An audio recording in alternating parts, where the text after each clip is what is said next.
Seguimos então com a nossa leitura do livro Painéis da Obsessão, de Valdo Franco, pelo espírito de Manuel Filomeno de Miranda.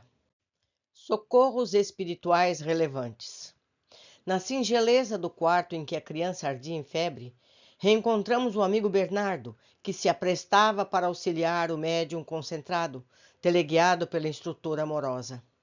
Havia lágrimas nos olhos do companheiro encarnado, prestes a desdobrarem pela face pálida de emoção.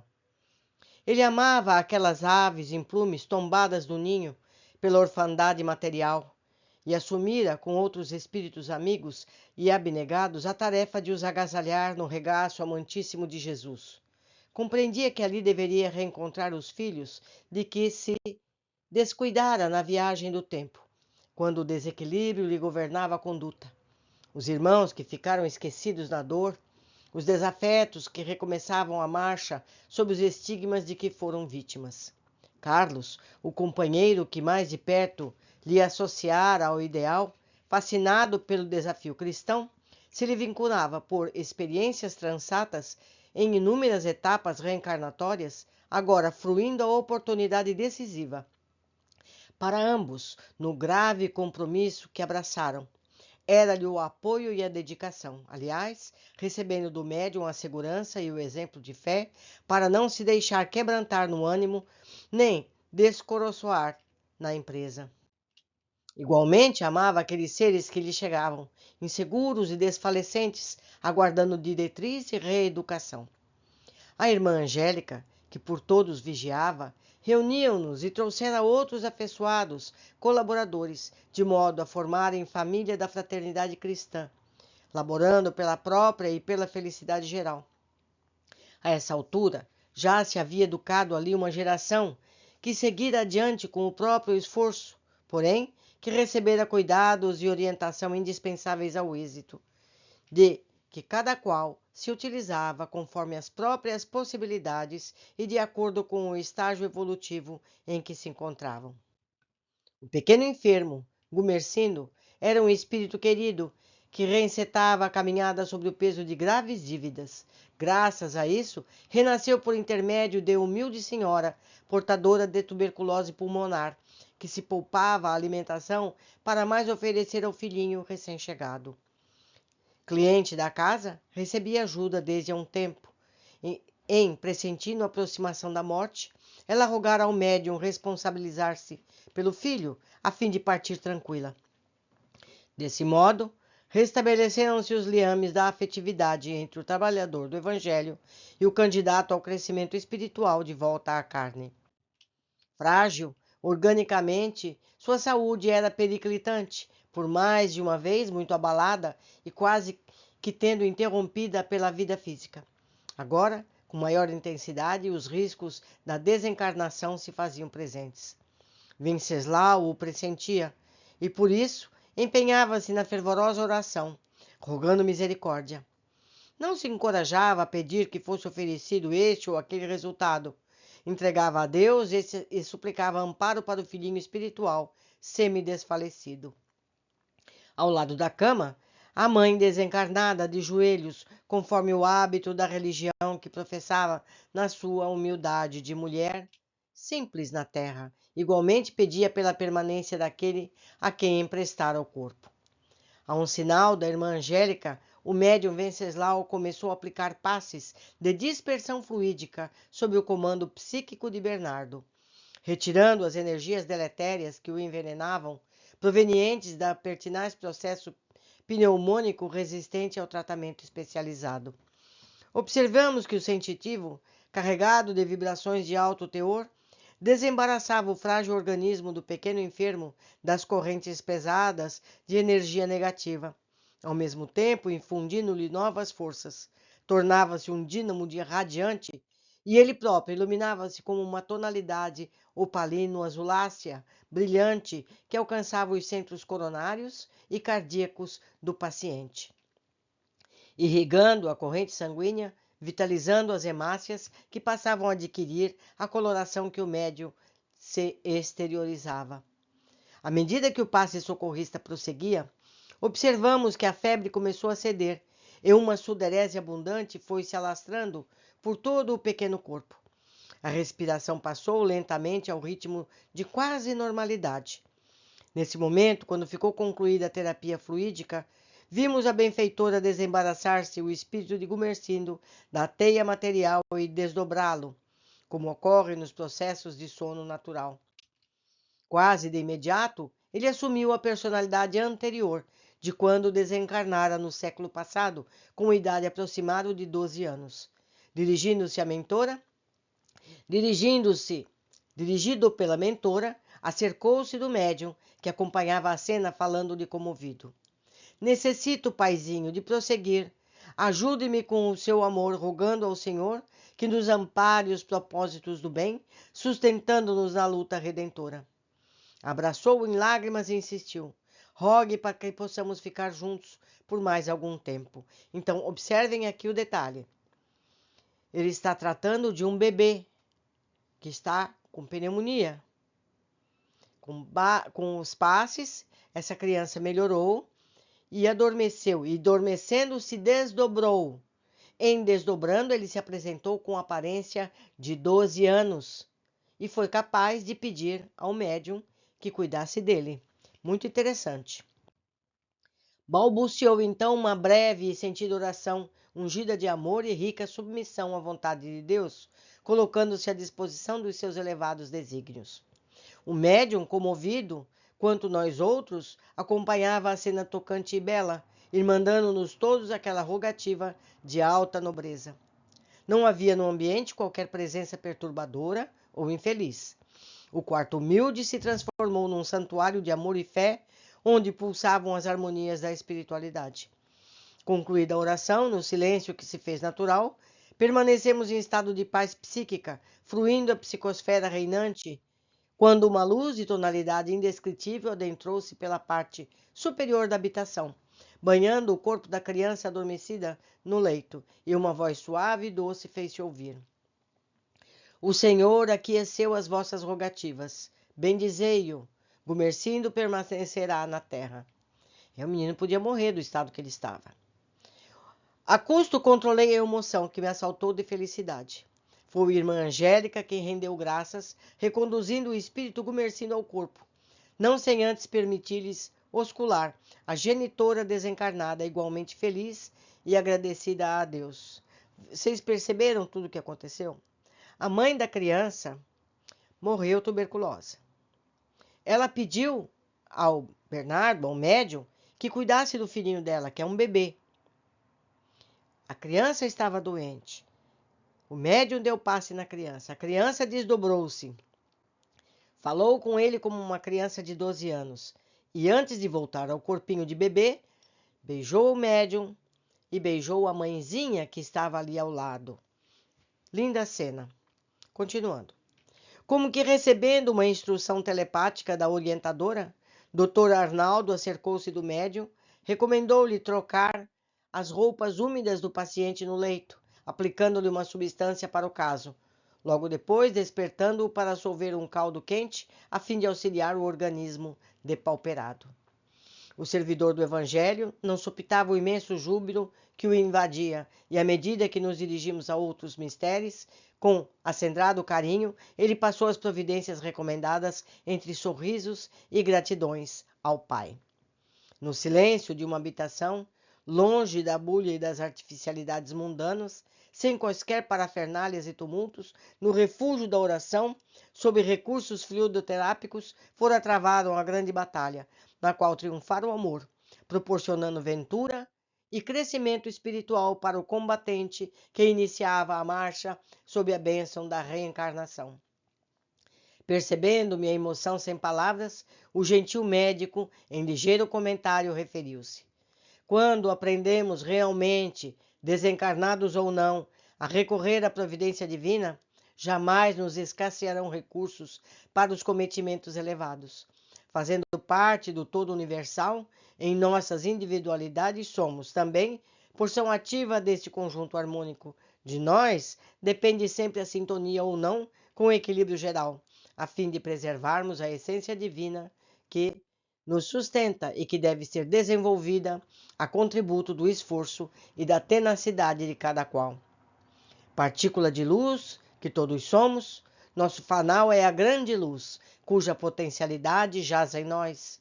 O pedir e dar-se-vos-á não é uma alegoria, nem tampouco uma promessa vã, que permanece na mensagem evangélica recordando Jesus.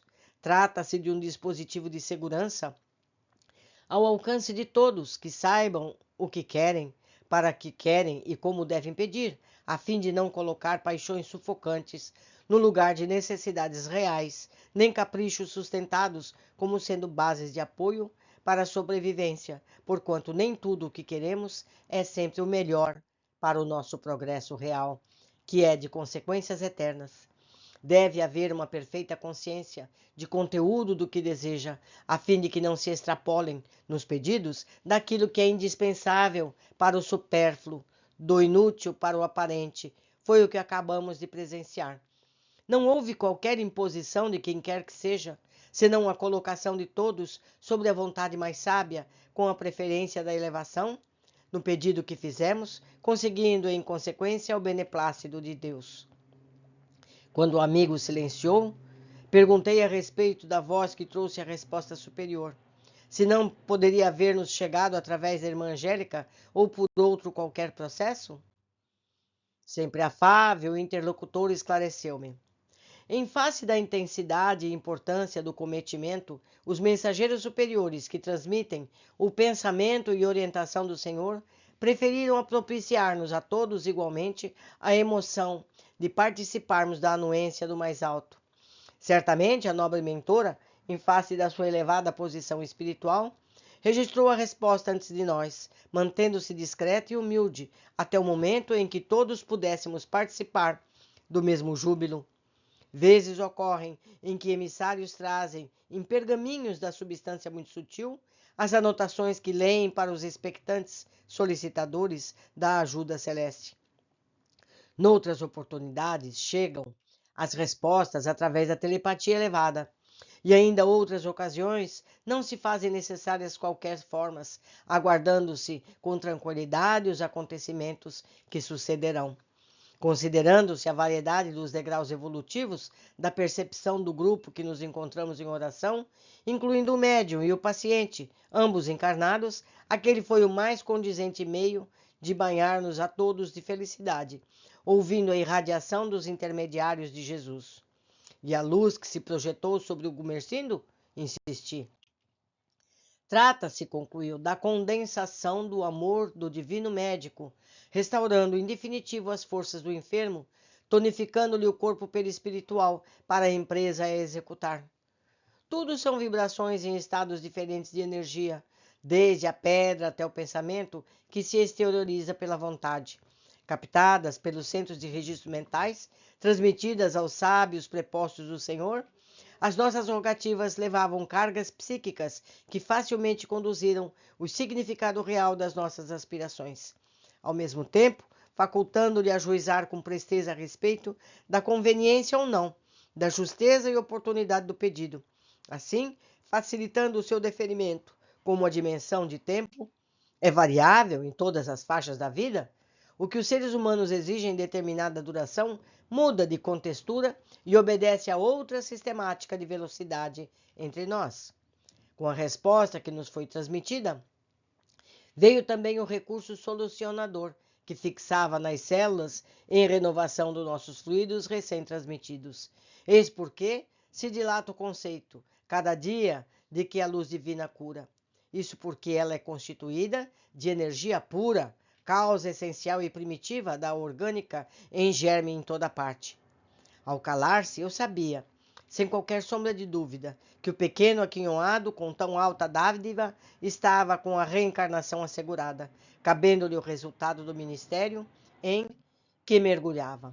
A sua conduta, o seu livre-arbítrio, a ele próprio, ante todas as lições da existência em recomeço. Porque a comunidade mantinha um serviço de socorro fluidoterápico aos necessitados, durante 1 hora todos os dias, o Dr. Arnaldo convidou-nos a acompanhá-lo, com Bernardo, ao recinto próprio. Movimentava-se em expressivo número de entidades operosas em ajuda contínua. Observamos que a entrada do edifício estava guardada por diversos vigilantes do nosso plano, do plano espiritual, que controlavam a chegada dos acompanhantes que seguiam os seus parceiros encarnados. Eles evitavam que se adentrassem os espíritos vulgares, ociosos, perturbadores, não interferindo, no entanto, quando se tratava de obsessores muito identificados com seus hospedeiros. Já à porta principal da colônia, foram providenciados cuidados especiais que impedissem a invasão de hordas dos irmãos alucinados, aselvajados, perniciosos, assim poupando aos servidores do Cristo as lutas maiores do que as suas forças nessa batalha sem quartel, do mal transitório contra o bem permanente. Víamos chegar as pessoas, sob altas cargas fluídicas deprimentes, intoxicadas pelas próprias vibrações, decorrente das mentes viciadas e caprichosas. Algumas padeciam de doenças orgânicas e psíquicas rebeldes em conexão com o processo obsessivo, enquanto outras, os quadros de subjugação espiritual inferior eram patentes. Variavam os estados de receptividade ao recurso que buscavam. Incrédulos sistemáticos, uns ali acorriam, indiferentes e frios, como se estivessem a fazer um favor àqueles que os iam beneficiar. Ansiosos por efeitos imediatos, outros não escogitavam em esforçar-se pela própria melhora, transferindo essa responsabilidade aos passistas, aos mentores, aos quais iam recorrer. Aturdidos pelos conflitos, muitos outros não dispunham de clima mental para sintonizar e absorver as forças curadoras que receberiam e logo delas se liberavam sem qualquer proveito quase. Apresentávamos, sem embargo, diversos clientes afervorosos, que se faziam assinalar por predisposições favoráveis ao mistério, credenciando aos resultados benéficos mais imediatamente. Todos, porém, adentravam assessorados por enfermeiros especializados que lhes identificavam as causas dos problemas e mazelas, não interferindo no moto próprio, porém vigilantes para a cooperação adequada no momento da aplicação dos passes. Cuidava-se inicialmente um grupo de pessoas que ouviam uma leitura evangélica breve como preparação para o serviço do auxílio que buscavam. Curioso notar-se como grande número ficava com a mente dispersa durante aqueles rápidos minutos que se destinavam a criar as condições propiciatórias à terapêutica que buscavam. Desinteressados, permaneciam com a mente nos vícios habituais, mantendo as ideias comuns, sem intentarem o mais leve esforço pela renovação íntima, ou pelo menos ouvindo com alguma atenção, a fim de meditarem, refletirem depois. Terminada a página e proferida uma oração, iniciava-se a segunda etapa, a do passe propriamente dito. Todavia, enquanto era lido o texto, os espíritos encarregados do ministério passista já contribuíam com os recursos desintoxicantes, socorrendo os pacientes que não se davam conta da ocorrência providencial.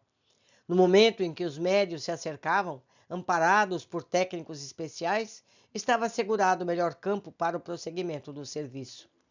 Vimos doutrinadores desencarnados conclamando os sistemáticos obsessores a mudarem de atitude, a benefício próprio, familiares de entidades aturdidas pela morte recente, liberando-as das fixações naqueles que ficaram e aos quais, sem o desejarem, transmitiam humores psíquicos perniciosos que os enfermavam. A outros sofredores, igualmente, carregados das doenças que lhes vitimavam os corpos, dispersavam-se energias restauradoras, de modo a liberá-los dos fluidos mais pesados que os atormentavam. Alguns eram convidados a permanecer no recinto para posterior atendimento e transferência para colônias hospitais de tratamento adequado. A verdade é que os benefícios se distribuíam amplamente nas duas esferas vibratórias, com carinho, tendo-se presente a caridade conforme a lecionou e viveram Jesus e seus discípulos. Observei que nem todos os encarnados recolhiam os benefícios que lhes ofereciam, e as razões eram óbvias. Todavia, com a continuação do tratamento, terminavam por assimilar resultados positivos que lhes competiam sustentar e multiplicar a favor de si mesmos. Os grupos sucediam-se até o momento de encerrada a tarefa. Os benefícios ofertados haviam sido múltiplos e de alto teor, restando a cada pessoa bem aplicá-los, assim preservando-os e fortalecendo para as lutas. As entidades mais perversas, quando convidadas a uma mudança de atitude, tornavam-se receptivas, ficando no recinto a aguardar os trabalhos mediúnicos de desobsessão, que tinha lugar nos dias próprios, vivendo, desde então, o clima de prece e de paz da comunidade, o mesmo acontecendo com outros necessitados espirituais.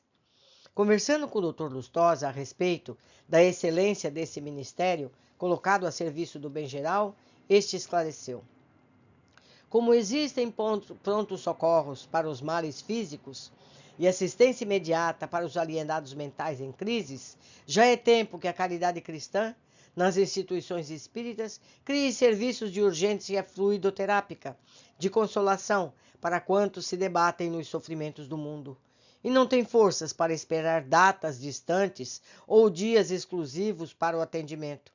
Espíritas esclarecidos, imbuídos do sentimento da caridade, poderiam unir-se neste trabalho, reservando algum tempo disponível, revezando-se num serviço de atendimento cuidadosamente programado, a fim de mais amplamente auxiliar-se ao próximo, diminuindo a margem de aflições do mundo.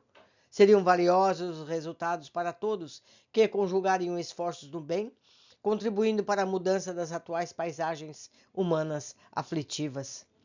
Saímos do recinto, no entanto, concluída a parte na qual cooperaram os médios encarnados, e os trabalhos prosseguiram com o concurso de obreiros do nosso campo de ação. Quanto trabalho dedicado, não é, meus amigos? Quem sabe os centros espíritas começam a fazer prontos socorros, onde, ao menos durante o dia e parte da noite, haja pessoas para uma conversa fraterna e um passe fluídico. Bom, por hoje ficamos por aqui. Aguardo a companhia de vocês nos capítulos seguintes. Abraços!